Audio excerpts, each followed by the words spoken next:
എൻ്റെ ഭക്ഷണം ഓക്കെയാണ്, ലൈഫ് സ്റ്റൈൽ ഓക്കെയാണ്, ഞാൻ കറക്റ്റ് ടൈമിൽ ഉറങ്ങുന്നുണ്ട്, എല്ലാ കാര്യങ്ങളും ഓക്കെയാണ്. പക്ഷേ എനിക്ക് ആകെ പ്രശ്നമാണ്.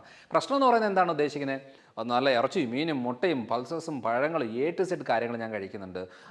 പലരും പറയാറുണ്ട് ഡോക്ടറുടെ വീഡിയോയിലൂടെ എല്ലാ കാര്യങ്ങളും ഞാൻ ചെയ്യുന്നുണ്ട്, എന്നിട്ടും എനിക്ക് ചെറിയ ബുദ്ധിമുട്ടുകളുണ്ട് എന്ന് പറയുമ്പോൾ നമ്മൾ അറിയേണ്ട കാര്യം വെറുതെ കഴിച്ചിട്ട് മാത്രം കാര്യമില്ല. നമ്മുടെ ഭൂരിഭാഗം കാര്യങ്ങൾ നമുക്ക് എപ്പോഴും ഈസി ആയിട്ട് മനസ്സിലാകുന്ന എങ്ങനെയാണെന്ന് വെച്ചാൽ വെറുതെ നമ്മുടെ നഖം നോക്കിയാൽ മതി. അതിനകത്ത് വരകളായിട്ട് വരാം, അല്ലെന്നുണ്ടെങ്കിൽ വൈറ്റ് പാച്ചസ് വരാം. ചിലർ പറയാറില്ല പുതിയ ഡ്രസ്സ് കിട്ടാനായിട്ടുള്ളതാണ് ഈ വെള്ള ഫംഗസ് വരുന്നതിൻ്റെ പോലത്തെ കാണുന്നത്, പുതിയ ഉടുപ്പ് കിട്ടും എന്നുള്ളവർ. ചിലർ പറയും കാൽസ്യമിൻ്റെ പ്രശ്നമാണ്. അങ്ങനെ അതൊന്നല്ല, സിങ്ക് കുറയുന്നത് കൊണ്ടാണ് ഈ പറയുന്ന കാര്യങ്ങളൊക്കെ ഉണ്ടാകുന്നത്. സെലിനിയം, ഈ സിങ്ക് സെലിനിയം ഏറ്റവും കൂടുതൽ നമ്മുടെ നഖത്തിൽ ക്ലിയർ ആയിട്ട് മനസ്സിലാവും. എപ്പോഴും റൂമിനകത്തിരിക്കുന്നത് ഈ ഉച്ച സമയത്തൊക്കെ പോയി നിന്നെങ്കിലൊക്കെയാണ് വിറ്റമിൻ ഡി കിട്ടുന്നത്. അതുകൊണ്ട് ഇത് മനസ്സിലാക്കി അത് ട്രീറ്റ് ചെയ്ത് പോവുകയാണെങ്കിൽ മാത്രമേ നമുക്കൊരു പ്രോപ്പറായിട്ട് നമുക്കൊന്ന് ലൈഫ് ലീഡ് ചെയ്യാൻ പറ്റത്തുള്ളൂ. Hello everyone, I am doctor Manoj Johnson, lifestyle physician, John Marian hospital, Pala. നമ്മളിൽ പലർക്കും തോന്നാറുണ്ട് എല്ലാം ഞാൻ ഓക്കെയാണല്ലോ, എൻ്റെ ഭക്ഷണം ഓക്കെയാണ്, ലൈഫ് സ്റ്റൈൽ ഓക്കെയാണ്, ഞാൻ കറക്റ്റ് ടൈമിൽ ഉറങ്ങുന്നുണ്ട്, എല്ലാ കാര്യങ്ങളും ഓക്കെയാണ്, പക്ഷേ എനിക്ക് ആകെ പ്രശ്നമാണ്. പ്രശ്നം എന്ന് പറയുന്നത് എന്താണ് ഉദ്ദേശിക്കുന്നത്? അതായത് മുടി കൊഴിച്ചിലുണ്ട്, ക്ഷീണമുണ്ട്, ടെൻഷൻ ലെവൽ കൂടുന്നു, മറവി ഉണ്ടാകുന്നു, കോൺസെൻട്രേറ്റ് ചെയ്യാൻ പറ്റുന്നില്ല, സ്കിന്നിലൊക്കെ പെട്ടെന്ന് റിങ്കിൾസ് വരുന്നു, മുടി പെട്ടെന്ന് നരയ്ക്കുന്നു, അതേപോലെ എപ്പോഴും മടിയും ക്ഷീണവുമാണ്, ശരീരത്തിൽ വേദനകളുണ്ട്, അപ്പം ഡൈജഷൻ്റെ പ്രശ്നമുണ്ട്. അങ്ങനെ പല രീതിയിലുള്ള കാര്യങ്ങൾ നമ്മൾ നോക്കുമ്പോൾ ടെസ്റ്റ് ചെയ്ത് ഒരു കുഴപ്പം കാണത്തില്ല, പക്ഷേ ഈ പ്രശ്നങ്ങളൊക്കെ ഉണ്ട്. അപ്പോൾ ഇത്രയും കാര്യങ്ങൾ ചെയ്തിട്ട് എന്തുകൊണ്ടാണ് എൻ്റെ ഈ ഒരു ബുദ്ധിമുട്ടുകൾ മാറാത്ത എന്ന് പറഞ്ഞാൽ, അത് ശരിക്കും പറഞ്ഞാൽ നമ്മൾ ഇത് എന്താ പറയുക, നമ്മുടെ അടുത്ത് വരും പറയാം ഇത് ന്യൂട്രീഷൻ ഡെഫിഷ്യൻസി ആവാൻ സാധ്യതയുണ്ടെന്ന് പറയുമ്പം അതെങ്ങനെയാണ് ന്യൂട്രീഷൻ ഡെഫിഷ്യൻസി ആകുന്നത്? ഞാൻ എന്ത് കാര്യങ്ങളാണ് കഴിക്കുന്നത്? omega 3 എടുക്കുന്നുണ്ട്, വിറ്റാമിൻ ഡി എടുക്കുന്നുണ്ട്, A to Z ഉള്ള സപ്ലിമെൻ്ററി ലിസ്റ്റുകളെല്ലാം പേര് പറയും. നല്ല ഇറച്ചിയും മീനും മുട്ടയും പൾസസും പഴങ്ങളും A to Z കാര്യങ്ങൾ ഞാൻ കഴിക്കുന്നുണ്ട്. പലരും പറയാറുണ്ട് ഡോക്ടറുടെ വീഡിയോയിലൂടെ എല്ലാ കാര്യങ്ങളും ഞാൻ ചെയ്യുന്നുണ്ട്, എന്നിട്ടും എനിക്ക് ചെറിയ ബുദ്ധിമുട്ടുകളുണ്ട് എന്ന് പറയുമ്പോൾ നമ്മൾ അറിയേണ്ട കാര്യം വെറുതെ കഴിച്ചിട്ട് മാത്രം കാര്യമില്ല. ഇതിൻ്റെ ഉള്ളിൽ എന്തൊക്കെ പ്രശ്നങ്ങളുണ്ട് എന്നുള്ളത് മനസ്സിലാക്കിയിട്ട് എന്തുകൊണ്ടാണ് ഇത്രയും കാര്യങ്ങൾ ചെയ്തിട്ട് നമുക്ക് ഈ അളവ് കുറയുന്നത്, വിറ്റമിൻ ഡി എങ്ങനെ കുറയുന്നത്, B12 എങ്ങനെ കുറയുന്നത്, ഫെറിറ്റിൻ എങ്ങനെ കുറയുന്നത്, ഇങ്ങനെ പല കാര്യങ്ങളും നമ്മൾ കുറവായിരിക്കും. പക്ഷെ അതൊരു വലിയ വിഷയമായിട്ട് ഡോക്ടേഴ്സ് പറയാത്തത് കൊണ്ട് നമ്മൾ അതിൻ്റെ റൂട്ട് കോസ് നോക്കത്തില്ല. അപ്പോൾ എന്താണ് എന്നുള്ളതാണ് നമ്മൾ ഈ ഒരു ഇതിലൂടെ ഉദ്ദേശിക്കുന്നത്. അതായത് നമ്മളിപ്പം ഭൂരിഭാഗം ആളുകൾ പറയുന്നത് എനിക്ക് എപ്പോഴും മുടി കൊഴിച്ചില്ല എന്ന് പറയുന്നവരുണ്ട്. അതേപോലെ പല കാരണങ്ങളുണ്ട്. എന്നാലും നമ്മളൊരു ചെക്ക് ചെയ്യുന്ന സമയത്ത് എപ്പോഴും ഈ ഫെറിറ്റിൻ എന്ന് പറയുന്ന ഒരു നമ്മൾ ചെയ്യണം. അപ്പോൾ ഈ ഫെറിറ്റിൻ എന്ന് പറയുമ്പം മനസ്സിലാക്കേണ്ട ഒരു കാര്യം എന്ന് വെച്ചാൽ, ഈ ഫെറിറ്റിനാണ് ശരിക്കും പറഞ്ഞാൽ ഭൂരിഭാഗ സാഹചര്യങ്ങളിൽ ഈ മുടി കൊഴിച്ചിലുണ്ടാക്കുന്നത്. അതായത് ഫെറിറ്റിൻ ഏറ്റവും ഇമ്പോർട്ടൻ്റ് ആയിട്ട് ആവശ്യമുള്ളതാണ് നമ്മുടെ ശരീരത്തിൽ. അതായത് ഈ അയൺ എന്ന് പറയുന്നത് ആക്റ്റീവ് ഫോമാണ്. നമ്മൾ ഫെറിറ്റിൻ എന്ന് പറയുന്നത് സ്റ്റോറേജ് ആയിട്ടിരിക്കുന്നതാണ്. ഈ ഫെറിറ്റിൻ ആവശ്യത്തിൽ നമുക്കില്ല എന്നുണ്ടെങ്കിൽ അയൺ ആയിട്ട് കൺവേർട്ട് ആവില്ല. ഈ അയൺ കുറഞ്ഞു കഴിഞ്ഞാൽ അല്ലെങ്കിൽ ഫെറിറ്റിൻ കുറഞ്ഞു കഴിഞ്ഞാൽ കുറച്ച് നാൾ കൊണ്ട് തന്നെ അവർക്ക് തൈറോയ്ഡ് പ്രശ്നമുണ്ടാകും. കാരണം ഏറ്റവും കൂടുതൽ തൈറോയ്ഡ് ഗ്ലാൻഡിൽ ഫംഗ്ഷനിങ് ആവണമെന്നുണ്ടെങ്കിൽ T3 T4 പ്രൊഡക്ഷനൊക്കെ പ്രോപ്പറായി വരണമെന്നുണ്ടെങ്കിൽ അതിന് ഏറ്റവും കൂടുതൽ ആവശ്യമുള്ളത് അയനാണ്. അപ്പം ഫെറിറ്റിൻ കുറഞ്ഞാൽ തൈറോയ്ഡ് ഉണ്ടാകും, ഫെറിറ്റിൻ കുറഞ്ഞാൽ മുടി കൊഴിച്ചിലുണ്ടാകും. അപ്പം അതിനെന്താ ചെയ്യേണ്ടത്? എന്തൊക്കെയാണ് അതിൻ്റെ കാരണങ്ങൾ? ഒന്നാമത്തെ കാര്യം എന്ന് പറയുന്നത് ലോ സ്റ്റൊമക് ആസിഡ്. അതായത് ഫെറിറ്റിൻ എങ്ങനെയാണ് ശരിക്കും പറഞ്ഞാൽ നമ്മുടെ ഈ പ്രോട്ടീൻസും ഇറച്ചി മീൻ അല്ലെങ്കിൽ പയറ് പരിപ്പ് വർഗ്ഗങ്ങൾ ഇതിനകത്തൊക്കെ ഉള്ള അയൺ കണ്ടൻറ്റ് നമുക്കത് ശരീരത്തിൽ ഉപയോഗപ്പെടണമെന്നുണ്ടെങ്കിൽ ഈ പ്രോപ്പർ അളവിൽ ആസിഡ് ഉണ്ടെങ്കിൽ മാത്രമേ ഈ പ്രോട്ടീനെ ദഹിപ്പിക്കാനും വിഘടിപ്പിക്കാനും അതിൽ നിന്നുള്ളത് അബ്സോർബ് ചെയ്യാനൊക്കെ പറ്റത്തുള്ളൂ. അപ്പം ആസിഡ് ലെവൽ കുറവാണെന്നുണ്ടെങ്കിൽ അവർക്ക് ഫെറിറ്റിൻ ലെവൽ കുറയാനുള്ള സാധ്യതയുണ്ട്. രണ്ടാമത്തെ കാര്യം എന്ന് പറയുന്നത് പാരസൈറ്റിക് ഇൻഫെക്ഷൻ. അതായത് വിരയുടെ പ്രശ്നമുള്ള ആളുകളിൽ, അതായത് നമ്മൾക്ക് കിട്ടുന്ന ഈ പറയുന്ന അയൺ കണ്ടൻറ്റ് എല്ലാം ഈ പറയുന്ന ഈ വിര തന്നെ പാരസൈറ്റ് തന്നെ എടുത്തുകൊണ്ട് പോകുമ്പോൾ ശരീരത്തിന് അത് കിട്ടത്തില്ല. അതും ഒരു കാരണമാണ്.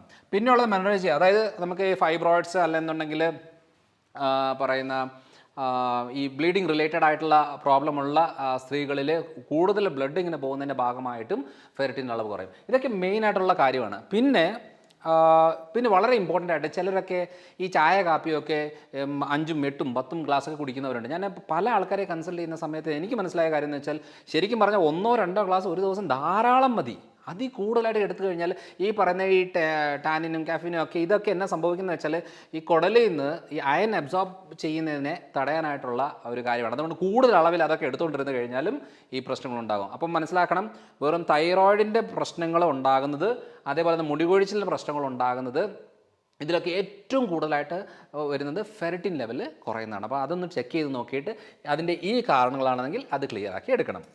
ഇനിയും രണ്ടാമത്തെ ഒരു ഏറ്റവും ഇമ്പോർട്ടൻ്റ് ആണ്, ഞാൻ എല്ലാ വീഡിയോകളിലും പറയുന്നൊരു കാര്യമാണ്, ഒരു വിറ്റമിൻ ഡി എന്ന് പറയുന്നത് നമ്മൾ ഇമ്മ്യൂണിറ്റി ബൂസ്റ്റ് ചെയ്യാൻ ഹെൽപ്പ് ചെയ്യും, അതേപോലെ തന്നെ കാൽസ്യം വലിച്ചെടുക്കാൻ ഹെൽപ്പ് ചെയ്യും, തേയ്മാനത്തിന് ഹെൽപ്പ് ചെയ്യും, അത് മറവി, ക്ഷീണം, കാല് കടച്ചിൽ, മുടികൊഴിച്ചിൽ, കോൺസെൻട്രേഷൻ കിട്ടാതെ വരുന്നത്, റിപ്പീറ്റഡായിട്ട് ഇൻഫെക്ഷൻ വരുന്നത്, ഇതിൻ്റെ കാര്യമെന്ന് വെച്ചാൽ വിറ്റമിൻ ഡി കുറഞ്ഞു.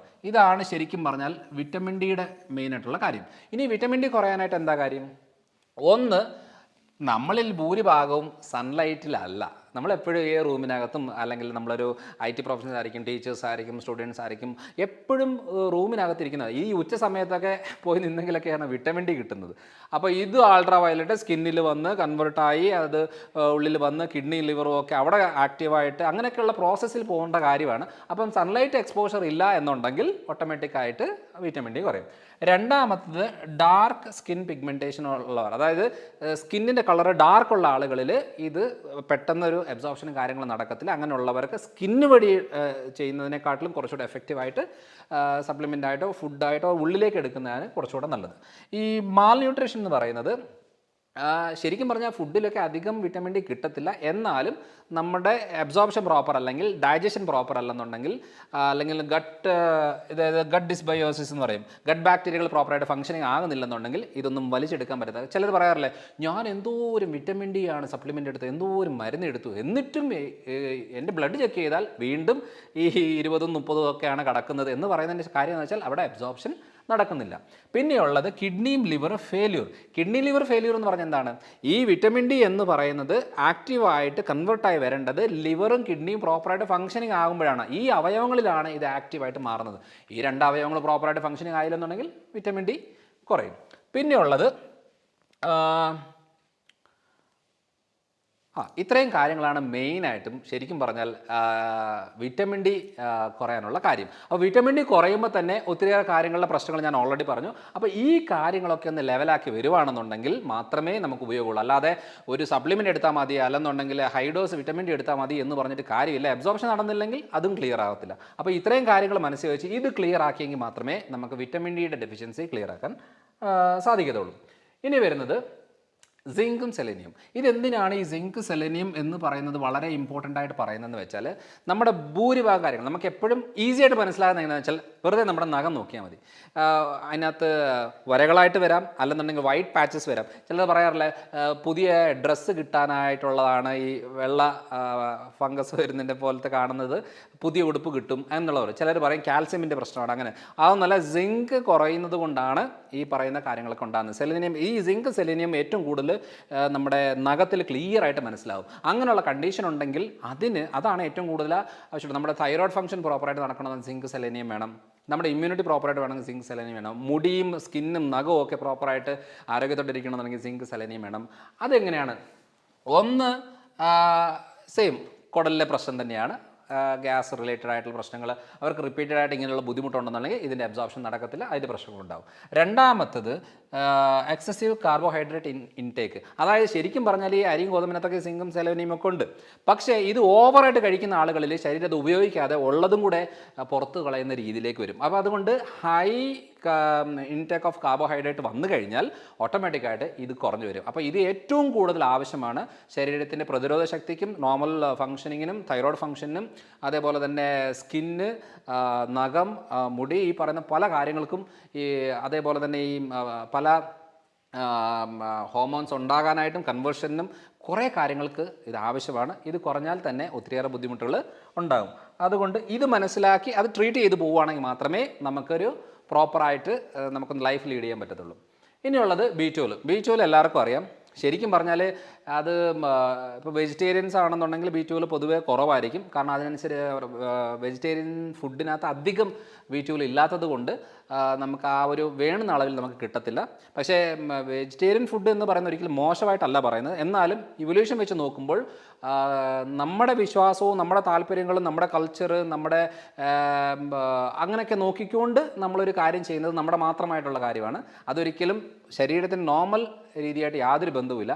നമുക്ക് വെജിറ്റേറിയൻ ഫുഡ് കഴിച്ചിട്ട് അത് മാത്രം ഫോക്കസ് ചെയ്യാൻ താല്പര്യമെങ്കിൽ അങ്ങനെ ചെയ്യാം. പക്ഷേ അന്നേരം B12 സപ്ലിമെൻറ്റോ കാര്യങ്ങൾ എന്തെങ്കിലും എടുക്കേണ്ടി വരും എന്നുള്ളത്. പക്ഷേ നോൺ വെജ് കാര്യങ്ങളോ ഉള്ള ആളുകളിൽ പ്രോപ്പറായിട്ട് മെയിൻറ്റെയിൻ ആയി പോകും. എന്നിട്ടും ആകാത്ത ആൾക്കാരുണ്ട്. അങ്ങനെ ഉണ്ടെന്നുണ്ടെങ്കിൽ ഹൈപ്പോ ആസിഡിറ്റി കണ്ടീഷനാണ്. അതായത് ആസിഡ് പ്രൊഡക്ഷൻ കുറഞ്ഞു കഴിഞ്ഞാലും B12 പ്രശ്നങ്ങളുണ്ടാകും. അതേപോലെ തന്നെ ഓട്ടോ ഇമ്മ്യൂൺ ഡിസോർഡർ എന്ന് പറയുന്ന പല രീതിയിലുള്ള കുടൽ സംബന്ധമായിട്ടുള്ള പ്രശ്നങ്ങളുള്ള കണ്ടീഷനിലും ഇതിൻ്റെ അബ്സോർപ്ഷൻ നടക്കത്തില്ല. അപ്പോൾ പലപ്പോഴും നമ്മൾ അറിയേണ്ട ഒരു കാര്യം എന്താണെന്ന് വെച്ചാൽ ഈ ഏതെങ്കിലും ഒരു കാര്യം നമ്മൾ സപ്ലൈ ചെയ്യുന്നുണ്ട്, നമ്മുടെ ശരീരത്തിലേക്ക് കിട്ടുന്നുണ്ട്, എന്നിട്ടും നമുക്കതാകുന്നില്ല എന്നുണ്ടെങ്കിൽ അത് ശരീരം തന്നെ വരുത്തുന്നൊരു ഡാമേജാണ്, ഓട്ടോ ഇമ്മ്യൂണാണ്, അതേപോലെ ഗട്ട് റിലേറ്റഡ് പ്രശ്നമാണ്. അപ്പോൾ ഈ പറയുന്ന കാര്യങ്ങളിലെല്ലാം ഇപ്പം ഈ നമ്മുടെ സ്റ്റൊമക്കിലുള്ള പെരൈറ്റൽ സെൽസ് ആണ് ആസിഡ് പ്രൊഡക്ഷൻ നടത്തുന്നത്. അതേപോലെ തന്നെ B12 ഉണ്ടാകാനായിട്ട് ഹെൽപ്പ് ചെയ്യുന്നത്. അപ്പം ഈ പറയുന്ന ആസിഡ് പ്രൊഡക്ഷൻ കുറയുമ്പോൾ തന്നെ B12 അളവ് കുറയും. അപ്പം ബോഡിയിൽ തന്നെ പ്രൊഡ്യൂസ് ചെയ്യാൻ പറ്റുന്ന ഒരു വിറ്റാമിനും കൂടിയാണ് B12. അപ്പോൾ അതിനകത്ത് വേരിയേഷൻ വരിക എന്ന് പറഞ്ഞാൽ ചിലരുടേത് ഭയങ്കര ഹൈ ആയിരിക്കും, 1000 മുകളിലൊക്കെ ആയിരിക്കും, ചിലരുടേത് ഒരു 200 താഴെ ആയിരിക്കും. അപ്പോൾ അങ്ങനെയുള്ളത് ഇത് രണ്ടും ലിവർ ഗട്ട് റിലേറ്റഡ് പ്രശ്നങ്ങളിലാണ് ഏറ്റവും കോമൺ ആയിട്ട് വരുന്നത്. അപ്പം ഈ പറയുന്ന കാര്യങ്ങളൊക്കെ ഇത്രയും നമ്മൾ ഫോക്കസ് ചെയ്ത് പോവുകയാണെങ്കിൽ അപ്പോൾ നമ്മൾ ചെക്ക് ചെയ്യേണ്ടത് എന്താണ്? ഫെററ്റിൻ ചെക്ക് ചെയ്യണം, അതേപോലെ തന്നെ വിറ്റാമിൻ ഡി ചെക്ക് ചെയ്യണം, B12 ചെക്ക് ചെയ്യണം. സിങ്ക് സെലനിയം ഒന്നും ചെക്ക് ചെയ്യേണ്ട, കാരണം അത് കുറച്ച് എക്സ്പെൻസീവ് ആണ്. പക്ഷേ ഈ പറയുന്ന സിംറ്റംസ് ഉണ്ട്, വേറെ ബ്ലഡിൽ വേറെ കുഴപ്പങ്ങളൊന്നും ഇല്ല എന്നുണ്ടെങ്കിൽ ഇപ്പോൾ നമ്മൾ ജോൺ മരീൻസിൽ വരുന്ന ഭൂരിഭാഗം കാര്യങ്ങൾ നമ്മൾ ചെയ്യുന്ന കാര്യം എന്ന് വെച്ചാൽ ഇന്ന പ്രശ്നം ക്ലിയർ ആക്കി തരാം എന്നുള്ളതല്ല പറയുന്നത്. നമ്മൾ ഈ പറയുന്ന എന്താ തൈറോയ്ഡ് ഫംഗ്ഷൻ നോർമൽ ആകാനുള്ള കാര്യങ്ങൾ ചെയ്തു കൊടുക്കും, ലിവർ ഒന്ന് ഡീടോക്സിഫൈ ചെയ്ത് അതൊന്ന് ഫംഗ്ഷനിങ് ആകാനുള്ള കാര്യങ്ങൾ ചെയ്തു കൊടുക്കും, ഗട്ട് ഒക്കെ പ്രോപ്പറായിട്ട് ഫംഗ്ഷനിങ് ആകാനുള്ള കാര്യങ്ങൾ ചെയ്യും, സർക്കുലേഷൻ ഓക്കെ ആകാനുള്ള കാര്യങ്ങൾ, ഇങ്ങനത്തെ കുറച്ച് ഇൻറ്റർണൽ ഓർഗൻസിനെ ഒന്ന് ഫംഗ്ഷനിങ് ആക്കി എടുക്കുമ്പോൾ സാധാരണ ഒരു വണ്ടി സർവീസ് ചെയ്യുന്നതിൽ ബോഡി ഒന്ന് സർവീസ് ചെയ്ത് എടുക്കുമ്പോൾ അതിൻ്റെ പണി അത് പ്രോപ്പറായിട്ട് ചെയ്യുമ്പോഴാണ് ഭൂരിഭാഗം പ്രശ്നങ്ങൾ കുറഞ്ഞു വരുന്നത്. അല്ലാതെ ലോകത്തുള്ള എല്ലാ രോഗങ്ങൾക്കൊന്നും നമുക്ക് ചികിത്സ ചെയ്യാൻ പറ്റത്തില്ല. പക്ഷേ നമ്മളോട് പറഞ്ഞ രോഗങ്ങളോ പ്രശ്നങ്ങളോ അല്ലാതെ പറയാത്ത കാര്യങ്ങൾ വരെ എത്രയോ പേര് പറയുന്നുണ്ട്, ഞാൻ ശരിക്കും പറഞ്ഞാൽ എൻ്റെ വയറിന് പ്രശ്നത്തിനാണ്, പക്ഷേ ഞാൻ കുറേ കാലങ്ങളായിട്ട് ഉറങ്ങുന്നില്ലായിരുന്നു, പക്ഷേ ഇപ്പോൾ ഞാൻ സുഖമായിട്ട് കിടന്ന് ഉറങ്ങുന്നുണ്ട് എന്ന് പറയുന്നത്. പക്ഷേ അത് ട്രീറ്റ് ചെയ്തത് ഗട്ടിനാണ്, പക്ഷേ അത് മെച്ചം കിട്ടുന്നത് ഉറക്കത്തിനാണ്. അപ്പോൾ അതുകൊണ്ട് പറയുന്നത് എപ്പോഴും അവയവങ്ങൾ പണിയെടുത്ത് കഴിഞ്ഞാൽ അതിന് വേണ്ടുന്ന പ്രോപ്പറായിട്ടുള്ള കാര്യങ്ങൾ കിട്ടിക്കഴിഞ്ഞാൽ അതിൻ്റെ പണി അത് എടുത്തോളും. അതിൻ്റെ ഭാഗമായിട്ട് നമ്മൾ അറിയുന്നതും അറിയാത്തതുമായിട്ടുള്ള കുറേ പ്രശ്നങ്ങൾ ശരീരം തന്നെ റിപ്പയർ ചെയ്തെടുക്കും. അപ്പോൾ ഇത്രയാണ് മെയിനായിട്ടും. അല്ലാതെ നമ്മൾ എന്ത് കഴിക്കുന്നുണ്ട്, കുറേ സപ്ലിമെൻ്റ് എടുക്കുന്നുണ്ട്, അഡ്വർടൈസ്മെൻറ്റ് കണ്ടു എന്നാൽ അതെടുക്കുക, ഇവിടെ പറഞ്ഞു അത് ഇതെടുക്കാം, അങ്ങനെയൊക്കെ പറഞ്ഞിട്ട് കാര്യമില്ല. ഇതൊക്കെ ഫങ്ഷനിങ് ആണെങ്കിൽ മാത്രമേ നമുക്ക് ഉപയോഗപ്പെടുത്തുള്ളൂ. അപ്പോൾ ഇത്രയാണ് ഞാൻ ഈ വീഡിയോയിലൂടെ ഉദ്ദേശിക്കുന്നത്. അപ്പോൾ അടുത്ത തവണ അടുത്തൊരു വീഡിയോയുടെ വരാം.